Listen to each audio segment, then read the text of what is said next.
নবীরে গুনাহগার মনে করা নষ্ট আকীদা, নবীকে বেগুনাহ মনে করা সহি আকীদা।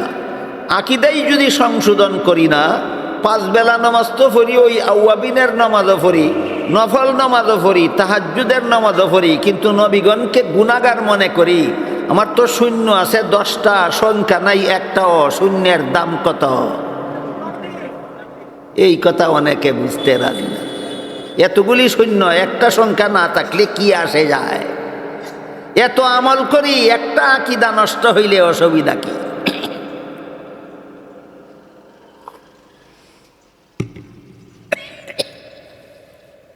একটা ব্যাখ্যা শোনাইলাম আজকে। আদম নিষিদ্ধ গাছের ফল খাইছিলেন জান্নাতি জীবনে, ওই জীবনের কোনো কাজে সওয়াব নাই, গুনাহ নেই। আরেকটা ব্যাখ্যা বলবো, দুনিয়ার জীবনেও আল্লাহর নিষেধের কথা ভুইল্লা গিয়া যদি কেউ আল্লাহর নিষেধ লঙ্ঘন করে, দুনিয়াতেও গুনাহ হয় না।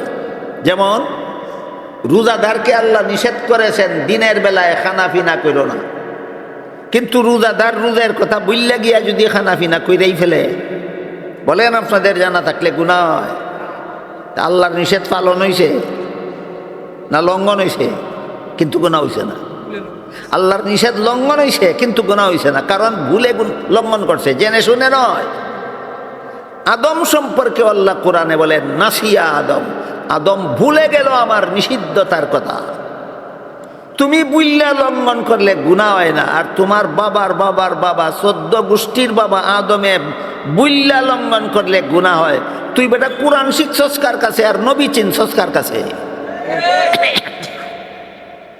এই কারণে ইমানের 1 নম্বর কথা আল্লাহ বিশ্বাস করা, 2 নম্বর কথা ফিরিস্তা বিশ্বাস করা, 3 নম্বর কথা আসমানি কিতাব বিশ্বাস করা, 4 নম্বর কথা নবী রসুল বিশ্বাস করা। ভ্রান্ত ব্যাখ্যা মতে না সহি ব্যাখ্যা মতে? এবার বলেন, নবীগণকে গুনাহগার মনে করলে সহি ব্যাখ্যা মতে নবী বিশ্বাস হয় না ভ্রান্ত ব্যাখ্যা? নবীগণকে বেগুনাহ বিশ্বাস করলে ভ্রান্ত ব্যাখ্যা মতে নবী মানা হয় না সহি ব্যাখ্যা মতে? সহি ব্যাখ্যা। গেল ইমানের 4 নম্বর ব্যাপার। জিবরিল ফিরিস্তা জিজ্ঞাসা করলেন ইমান কাকে বলে? রাসূল বলেন 6 কথা বিশ্বাস করার নাম ইমান। এটা জানি কথা। 1 নম্বরে আল্লাহ বিশ্বাস, 2 নম্বরে ফিরিস্তা বিশ্বাস, 3 নম্বরে আসমানি কিতাব বিশ্বাস, 4 নম্বরে নবী রাসূল বিশ্বাস, 5 নম্বরে তাকদীর। 5 নম্বরে তাকদীর। তাকদীর সম্পর্কেও বর্তমানে অনেক শিক্ষিত মুসলমান ভ্রান্ত ধারণা পোষণ করে, ভুল ব্যাখ্যা মতো তাকদীরের আলোচনা করে। এই জন্য তাকদীর সম্পর্কে একটু পরিষ্কার ধারণা আমাদের রাখার দরকার, যেহেতু এটা আমাদের ইমানের 5 নম্বর বিষয়। তাকদীর বিশ্বাস করা ইমানের কত নম্বর বিষয়? ইমানের 5 নম্বর বিষয়। নবী বলেছেন তাকদীর বিশ্বাস করা ইমান। কাজেই তাকদীর কারে কয় একটু বোঝার চেষ্টা করে। আল্লাহ পাক রব্বুল আলামিন সমস্ত জগৎটা সৃষ্টি করার আগে মানব দানব জিন ফিরিস্তা আসমান জমিন চন্দ্র সূর্য গ্রহ নক্ষত্র পাহাড় পর্বত নদী নালা সব কিছু সৃষ্টি করার আগে আল্লাহ কি জানতেন পৃথিবীতে বাংলাদেশ নামে 1971 সালে একটা নতুন দেশ স্বাধীন হবে? যার যার ইমান রে জিজ্ঞাসা কইরা বলে, আল্লাহ কি জানতেন একটা বাংলাদেশ নামে একটা নতুন দেশ স্বাধীন হইব 1971 সালে? জগৎ সৃষ্টি করার আগে কি আল্লাহ জানতেন? ওই জানতেন কথাটা লিখা রাখছেন, এটার নাম ওই তাকদীর। জানতেন কথাটা লিখে রাখছেন, এটার নাম ওই। বাংলাদেশের মধ্যে হবিগঞ্জ একটা জেলা হবে, আল্লাহ জানতেন। হবিগঞ্জ জেলার মধ্যে বাহুবল একটা উপজেলা হবে, আল্লাহ জানতেন। বাহুবল উপজেলার মধ্যে দৌলতপুর একটা গ্রাম হবে, আল্লাহ জানতেন। এই গ্রামে কয়েকজন কৃষক বসবাস করবে, আল্লাহ জানতেন। কোন কৃষকে কোন কোন বৎসর কোন ক্ষেতে কোন ফসল ফলাইব আর কোন ফসল কি পরিমাণ ফলব আল্লাহর জানা ছিল না? জানা ছিল, লিখে রাখছেন। এই লেখাটার নাম ওই তাকদীর। আল্লাহ যে অগ্রিম জানতেন, আল্লাহর জানাটা লেখা রাখছেন, লেখাটার নাম ওই তকদির। এখন যদি তকদির মানি না, আমি বলি যে না, লেখা মতো জগৎ চলে না, জগৎ অন্যভাবে চলে, এর অর্থ দ্বারায় আল্লাহ জানতেন না, আল্লাহর লেখা ভুল ছিল, ইমান শেষ, ইমান। এই কারণে যে তকদির মানে না তার ইমান নাই, যে তকদির মানে না এ বুঝাই তো চায় আল্লাহ জানতো না, এই কারণে ভুল লিখে রাখছে। আল্লাহ লেখছিল একরকম, ঘটছে আর একরকম। এটা ইমানি আকিদা না, এটা কুফুরি আকিদা। এই জন্য তকদির হইল ইমানের 5 নম্বর বিষয়। তকদির বিশ্বাস করা ইমানের 5 নম্বর বিষয়। 2026 সালে একটা মানুষ ডায়রিয়ায় আক্রান্ত হবে, 2-3 দিন পর্যন্ত ঔষধে কাজ করবে, জীবিত থাকবে। 4র্থ দিনে ঔষধে কাজ করবে না, ডায়রিয়ায় আক্রান্ত লোকটা মরে যাবে। এই জানা কথাটা যে লিখে রাখছেন, লেখাটার নাম ওই। এবার বলেন তকদির কি মিস হইতে পারে? তকদির মিস হওয়ার মানে হইল আল্লাহর জানা ছিল না, আল্লাহর লেখা ভুল ছিল, হইতেই পারে না। সুতরাং আল্লাহর সব কিছু জানা ছিল, শুধু যে লিখে রাখছেন, এই লেখাটার নাম ওই তকদির, লেখাটার নাম ওই তকদির। এবার বলেন তো তকদির একটা অবাস্তব বিষয় না বাস্তব? এই বাস্তব বিশ্বাস না করলে ঈমান থাকবে না। এটা হলো ঈমানের 5 নম্বর কথা। জিবরিল ফিরিস্তা জিজ্ঞাসা করলেন ঈমান কাকে বলে? রাসূল বলেন 6 কথা বিশ্বাস করার নাম ঈমান। 1 নম্বরে আল্লাহ বিশ্বাস করি, 2 নম্বরে ফিরিস্তা বিশ্বাস করি, 3 নম্বরে কোরআন বিশ্বাস করি, 4 নম্বরে নবী রাসূল বিশ্বাস করি, 5 নম্বরে বিশ্বাস করি তকদির। 5 নম্বরে বিশ্বাস করি তকদির। 6 নম্বরে বিশ্বাস করি আখিরাতের চিরস্থায়ী জীবন। আখিরাতে আর একটা জীবন আছে, এটা দুনিয়ার জীবনের মতো না। আখিরাতের জীবনে আর দুনিয়ার জীবনে অনেক বেশ কম আছে। আমি 2-3 ঘন্টায় বলে শেষ করতে পারবো না, খুব সংক্ষেপে 1-2টা বলি শুনে। আল্লাহ বলেন বাল তুসিরুনাল হায়াতাদ দুনিয়া ওয়াল আখিরাতু খায়রুম ওয়া আবকা ইন্না হাযা লাফিস সুহুফিল উলা সুহুফি ইব্রাহিম ওয়া মূসা। তোমরা যারা দুনিয়ার লোভে পড়ে আখিরাত ভুলে যাও, আসেনি বাংলাদেশে এমন মুসলমান, দুনিয়ার লোভে পড়ে আখিরাত ভুলে যাও, এদেরকে আল্লাহ বলেন ইয়াদ রেখো দুনিয়াতে আর আখিরাতে কিছু পার্থক্য আছে। আমি দুনিয়ার জন্য আখিরাত ভুলে গেলাম না দুনিয়ার ভিতরেই আখিরাত স্মরণ রাখলাম, এটা পরীক্ষা করার একটা যন্ত্র আছে।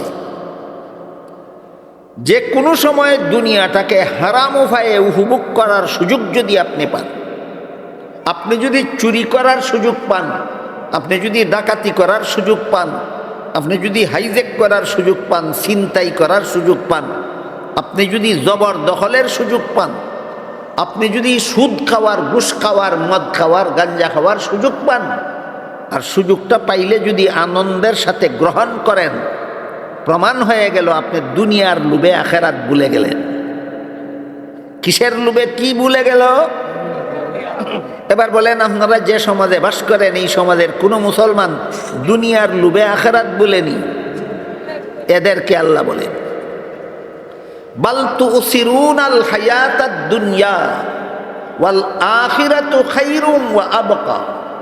তোমরা যারা দুনিয়ার লোভে আখিরাত ভুলে যাও, তোমরা ভালো রকম মনে রেখো দুনিয়াতে আর আখিরাতে আকাশ পাতাল ব্যবধান আছে। 1 নম্বর ব্যবধান, দুনিয়ার বুকবিলাস ক্ষণস্থায়ী, দুনিয়ার বুকবিলাস ক্ষণস্থায়ী, আখিরাতের বুকবিলাস চিরস্থায়ী। আখিরাতের বুকবিলাস চিরস্থায়ী। কোনটার মূল্য বেশি?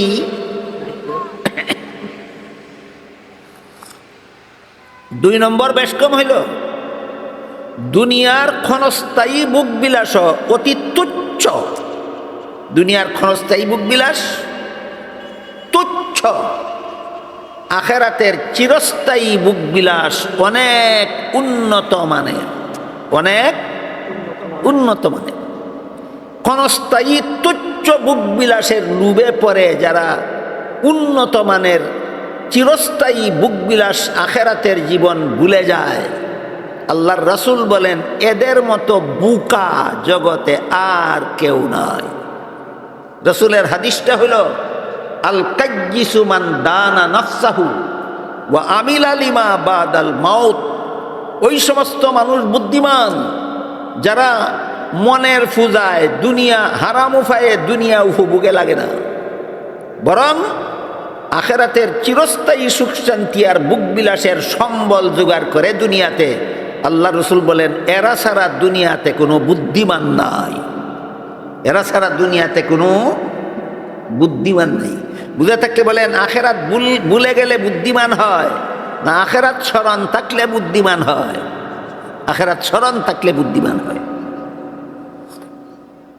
এই আখেরাতের চিরস্থায়ী জীবন, এই চিরস্থায়ী জীবনটাকে যারা ভুলে যায় এরা দুনিয়ার ক্ষণস্থায়ী জীবনটাকে আখেরাতের চিরস্থায়ী জীবনের উপর প্রাধান্য দেয় আর মনে করে যে মরলেই তো বুক বিলাসের সুযোগ শেষ, কাজেই মরণের আগে আগে যা পারি দুনিয়াটা লুটটা লই, মরবার আগে আগে দুনিয়াটা যা পারি লুটটা লই।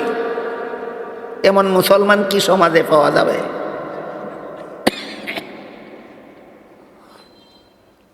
হাদিসে উল্লেখ আছে সব মানুষই মরণ চিন্তা করে, কিন্তু তিন দল মানুষের মরণ চিন্তা তিন রকম।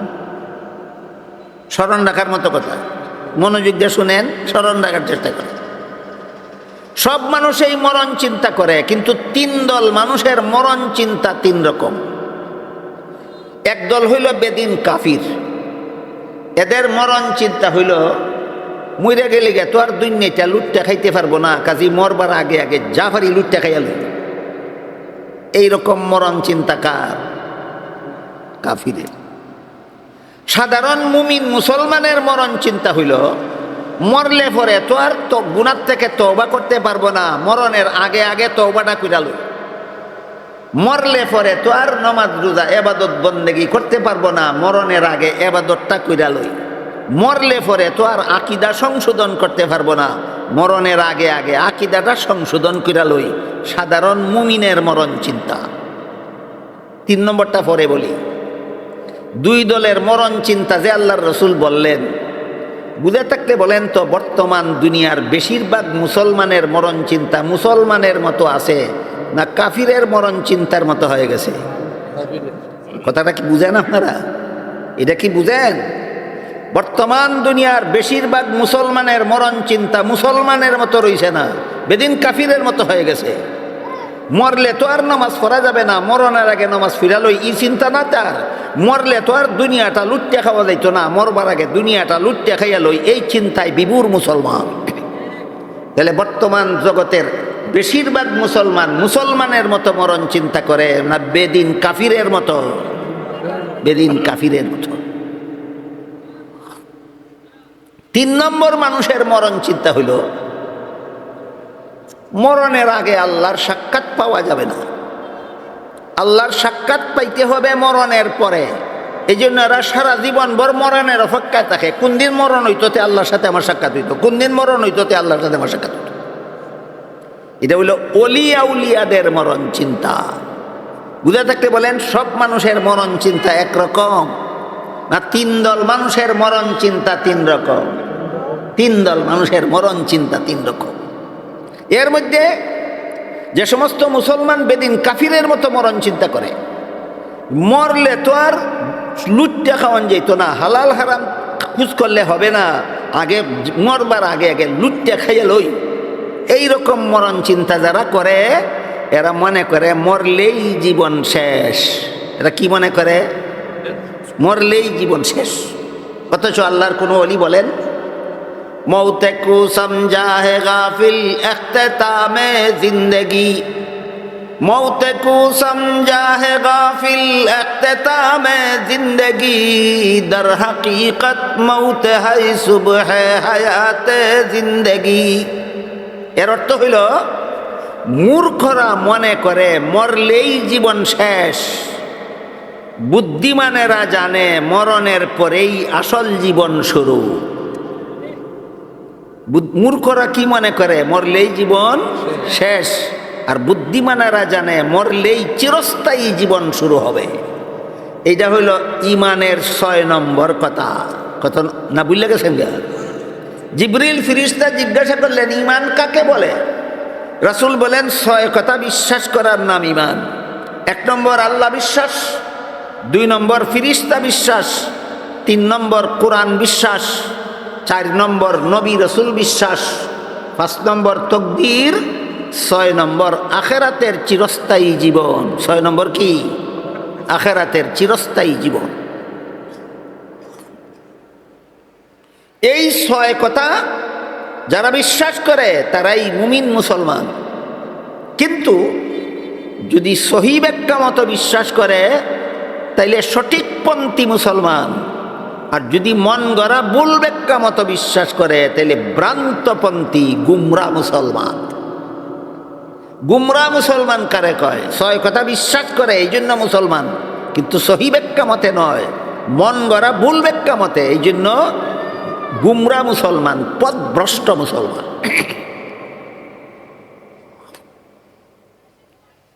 এক হাদিসে রাসূল করিম সাল্লাল্লাহু আলাইহি ওয়াসাল্লাম বলেন আল আম্বিয়াউ আহইয়াউন ফি কুবুরিহিম ইউসাল্লুন। এর অর্থ হইল নবীগণকে দাফন করার সাথে সাথে আল্লাহ জীবিত করে দেন। দাফনের পরে কোনো নবী মুর্দা থাকেন না। সুতরাং নবী বিশ্বাস করি আমি, দাফনের পরেও মরা না দাফনের পর থেকে জিন্দা? আমি নবী বিশ্বাস করি গুনাহগার না বেগুনাহ? আল্লাহর রাসূল বলেন নবীগণ দাফনের পরে জিন্দা হয়ে যার যার রওজা শরীফের ভিতরে থাকেন। তুমি যদি কও তোমার অনুষ্ঠানে আগমন করেন, তোমার জশ্নে জুলুসে আগমন করেন, তুই বেটা মন গড়া ব্যাখ্যা মতে নবী মানুষ, তোর আকীদা নষ্ট, তোর আমল ধ্বংস। আকীদা নষ্ট হইলে আমলের দাম থাকে কেমন? সংখ্যা না থাকলে শূন্যের দাম থাকে যেমন। বুঝি না আগে? আকীদা নষ্ট হইলে আমলের দাম থাকে কেমন? সংখ্যা মিটাইয়া ফেললে শূন্যের দাম থাকে যেমন গুড়ার ডিম। কাজেই ইমানের 6 কথা আমরা নষ্ট আকীদার সাথে বিশ্বাস করব না সহি আকীদা? সহি আকীদা। মাত্র আজকে সামান্য একটু আবার দিলাম আপনাদেরকে আসমানি কিতাব সম্পর্কে সহি আকীদা কি, নবী রাসূল সম্পর্কে সহি আকীদা কি, আল্লাহ সম্পর্কে অনেক কথা আছে। সহি আকীদা বুঝতে হবে, নাইলে আল্লাহ সম্পর্কে ভ্রান্ত আকীদা পোষণ করলে নমাজ রোজার আধা পয়সার দাম থাকবে না। এই নমাজ রোজা জাহান্নাম থেকে বাঁচাতে পারবে না। যার আল্লাহ সম্পর্কে আকীদা ভুল, যার ফিরিস্তা সম্পর্কে আকীদা যার ভুল, কোরআন সম্পর্কে যার আকীদা ভুল, নবী রাসূল সম্পর্কে যার আকীদা ভুল, এ তকদির সম্পর্কে যার আকীদা ভুল, আখিরাত সম্পর্কে আকীদা যার ভুল, তার নামাজ রোজা জাহান্নাম থেকে বাঁচাতে পারবে না। আকীদার ভুলের কারণে তাকে জাহান্নামে যেতেই হবে। তাহলে বুঝে থাকলে বলেন আমল সংশোধন আগে না আকীদা সংশোধন আগে? আকীদা সংশোধন। আমি বারবার কইছি, এগুলি আপনারা অনেকে জানেন না। না জানার দোষটা আমি আপনাদেরকে দিতে চাই না। আমরা যারা বক্তাগিরি করি আমাদের দোষ। আমরা বলি না, কেন বলি না?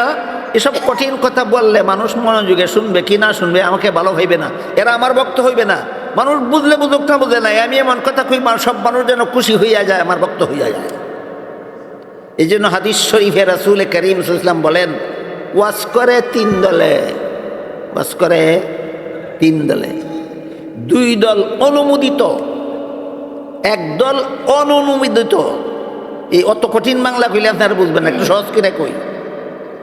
ইসলামী রাষ্ট্রের শাসনকর্তা যদি ওয়াজ করে তার ওয়াজ গ্রহণযোগ্য। কোন রাষ্ট্রের শাসনকর্তা? হ্যাঁ, খলিফা ওমর ইসলামী রাষ্ট্রের শাসনকর্তা ছিলেন কিনা? তার ওয়াজ গ্রহণযোগ্য। ইসলামী রাষ্ট্রের শাসনকর্তা যদি ওয়াজ করে তার ওয়াজ গ্রহণযোগ্য। 2 নম্বর, হক্কানি উলামায়ে কেরাম যদি ওয়াজ করে। কেমনে বুঝবো তিনি হক্কানি কিনা? তার প্রমাণ হইল তিনি মানুষকে সহি ঈমান, আমল, আখলাক শিক্ষা দেওয়ার জন্য ওয়াজ করেন, মানুষকে নিজের বক্ত বানাবার জন্য ওয়াজ করেন না। তিনি হক্কানি আলেম। তিনি কেমন আলেম? হক্কানি আলেম। আপনাকে আমি সহি ঈমান শিক্ষা দেওয়ার জন্য ওয়াজ করি, আপনাকে সহি আমল শিক্ষা দেওয়ার জন্য ওয়াজ করি, আপনাকে সহি সহি আখলাক শিক্ষা দেওয়ার জন্য ওয়াজ করি, তাহলে আমার এই ওয়াজও গ্রহণযোগ্য, এই ওয়াজও গ্রহণযোগ্য। আর আমি যদি মনে করি আকীদা শিক্ষা দেওয়া এত কঠিন ব্যাপার, আমি পারবো না, এগুলি শিখাইতে গেলে মানুষ শুনবে না আমার কথা, আমল সংশোধন করতে গেলে মানুষ আমার কথা শুনবে না, আমার বক্ত হবে না, সুতরাং যত সব আজগুবি কথা শুনে দেই, মানুষ যেন আমার বক্ত হইয়া সবার থেকে বিদায় হয়। তৃতীয় দলের ওয়াজ আল্লাহর রসুল বলেন গ্রহণযোগ্য নয়, তৃতীয় দলের ওয়াজ গ্রহণযোগ্য নয়। এই কারণে বলছি, এই যে বিষয়গুলি আলোচনা করতেছি আমি, ইমান 6 কথা বিশ্বাস করার নাম ইমান। সহি শুদ্ধভাবে বিশ্বাস করলে আমলের ফল পাওয়া যাবে, আখলাকের ফল পাওয়া যাবে। ভ্রান্ত আকীদা পোষণ করলে পথভ্রষ্ট গুমরাহ মুসলমান গণ্য হতে হবে। গুমরাহ মুসলমানের নামাজ রোজার কোনো ফল পাবে না, আখলাকের কোনো ফল পাবে না, তার আমল আখলাক তাকে জাহান্নাম থেকে বাঁচাতে পারবে না। কাজেই আখলাক সংশোধন আগে না আমল সংশোধন আগে না আকীদা সংশোধন আগে? আকীদা সংশোধন আগে। আল্লাহ সম্পর্কে কিছু সহি ব্যাখ্যা আছে, এগুলি জানতে হবে, মানতে হবে, তার নাম সহি আকীদা। নবী রসুল সম্পর্কে কিছু সহি ব্যাখ্যা আছে, জানতে হবে, মানতে হবে, এগুলির নাম সহি আকীদা। তাকদীর সম্পর্কে সহি ব্যাখ্যা জানতে হবে, মানতে হবে। আখিরাত সম্পর্কে সহি ব্যাখ্যা জানতে হবে, মানতে হবে, তবেই আমার আকীদা সংশোধিত হবে। আর না হয় হবে ভ্রান্ত আকীদার অনুসারী। ভ্রান্ত আকীদার অনুসারী মুসলমানকে তার নামাজ রোজা ইবাদত বন্দেগী জাহান্নাম থেকে বাঁচাতে পারবে না। এটা সহজ উদাহরণ দেই, শুনেন। কাদিয়ানি একটা দল আছে, আপনারা জানেন কাদিয়ানি। এরা কি নিজেদেরকে কাফির বলে? না না, এরা নিজেদের দলের নাম দিয়েছে আহমদিয়া মুসলিম জমাত। মুসলিম জমাত অর্থ মুসলমানের দল। মুসলিম জমাত অর্থ, বলেন তো কাদিয়ানিরা নিজেদেরকে কাফির দাবি করে না মুসলমান দাবি করে? এরার নামাজ, এদের রোজা, এদের হজ, এদের যাকাতের দাম কত একটু বোঝার চেষ্টা করে। আল্লাহ পাক রব্বুল আলামিন পবিত্র কোরআনের সূরা আহজাবের 40 নম্বর আয়াতে আমাদের নবীকে একটা উপাধি দিয়েছেন, খাতামুন নবিয়্যিন। কি উপাধি? খাতামুন নবী। হাদিস শরীফে রাসূল করিম সাল্লাল্লাহু আলাইহি ওয়াসাল্লাম বলেন, লা তাকুমুস সাআতু হাত্তা ইউবআসা দাজ্জালুনা কাজ্জাবুনা কুল্লুহুম ইয়াজআমু আন্নাহু নাবিয়্যুন ওয়া আনা খাতামুন নবিয়্যিন লা নাবিয়্যা বাদি। আমার পরবর্তী কেউ যদি নবী হওয়ার দাবি করে তাহলে সে হবে মিথ্যাবাদী দাজ্জাল। কারণ বর্ণনা করে রাসূল বলেন, আমার পরবর্তী কেউ নবী হওয়ার দাবি করলে মিথ্যাবাদী দাজ্জাল হওয়ার কারণ হলো আল্লাহ যে আমাকে খাতামুন নবিয়্যিন উপাধি দিয়েছেন, এর অর্থ হইল আমি শেষ নবী। এর অর্থ হইল আমি শেষ নবী। তো রাসূল শিক্ষা দিয়ে গেছেন, আল্লাহ আমাদের নবীকে শেষ নবী বানাইয়া খাতামুন নবিয়্যিন উপাধি দিয়েছেন। এখন কাদিয়ানীরা মুহাম্মাদুর রাসূলুল্লাহ মানে, কিন্তু খাতামুন নবিয়্যিন মানে না। মুহাম্মাদুর রাসূলুল্লাহ মানলেই আকীদা শুদ্ধ হইয়া গেল, না খাতামুন নবিয়্যিন না মানলে আবারও আকীদা নষ্ট? তোমার নামাজের দাম কত? এই কাদিয়ানী, তোর নামাজের দাম কত? তোর শূন্য আছে, সংখ্যা নাই। তোর রোজার দাম কত? শূন্য আছে, সংখ্যা নাই। তোর হজের দাম কত? শূন্য আছে, সংখ্যা নাই। তোর যাকাতের দাম কত? শূন্য আছে, সংখ্যা নাই। এই কথাটা সাধারণ মুসলমান এখন পর্যন্ত জানে না যে আকীদা নষ্ট থাকলে আমলের কোনো দাম নাই, যেমন ভাবে সংখ্যা না থাকলে শূন্যের কোনো দাম নাই। সংখ্যার মূল্য বাড়ে, শূন্যের দ্বারা আমলের দাম বাড়ে ইমানের দ্বারা। আমলের দাম বাড়ে কিসের দ্বারা? ইমানের দ্বারা। কাজে আমল শুদ্ধ আগে না ইমান শুদ্ধ আগে? ইমান শুদ্ধ আগে। তো আমি যে আয়াত আপনাদের সামনে তিলাওয়াত করেছিলাম সূরা মায়েদার 3 নম্বর আয়াতে আল্লাহ বলেন, আল ইয়াউমা আকমালতু লাকুম দীনাকুম, আজকে আমি তোমাদের দিনকে পরিপূর্ণ করে দিলাম। এখানে দিন শব্দকে আল্লাহ ইসলামের বিধিবিধান অর্থে ব্যবহার করেছেন। ইসলামের বিধিবিধান পরিপূর্ণ করে দিলাম। এতক্ষণ এতক্ষণে আমি আপনাদের বুঝাবার চেষ্টা করেছি ইসলামের বিধিবিধান পালন করার দিক থেকে তিন প্রকার। এক প্রকার বিধিবিধান অন্তরের দ্বারা বিশ্বাস করতে হয়, এগুলির নাম ঈমান। এক প্রকার বিধান শরীরের অঙ্গ প্রত্যঙ্গের দ্বারা পালন করতে হয়, এগুলির নাম আমল। আর এক প্রকার বিধান অন্তর দিয়া পালন করতে হয়, এইগুলির নাম আখলাক।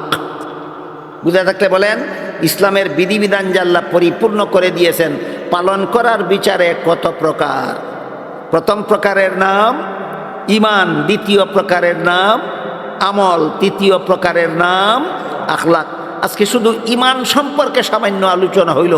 আমল আর আখলাক সম্পর্কে যদি আর কোনো দিন আল্লাহ সুযোগ দেন, আমি দোয়া করি আল্লাহ যেন আপনাদের বাঁচিয়ে রাখেন। আপনারা আমার জন্য দোয়া করবেন, আল্লাহ যেন সুস্থতা দান করেন। অন্যদিন সুযোগ হইলে স্মরণ থাকলে আমল এবং আখলাক সম্পর্কে আলোচনা হবে। আজকে শুধু ঈমান সম্পর্কে আলোচনা হইল। আল্লাহ আপনাদের আমাদের সবাইকে বিশুদ্ধ ঈমান বুঝার এবং বিশুদ্ধ ঈমান অন্তরে পোষণ করার তৌফিক দান করুন। সবাই বলুন আমিন। সুবহান রাব্বিকা রাব্বিল ইজ্জাতি আম্মা ইয়াসিফুনা ওয়া সালামুন আলা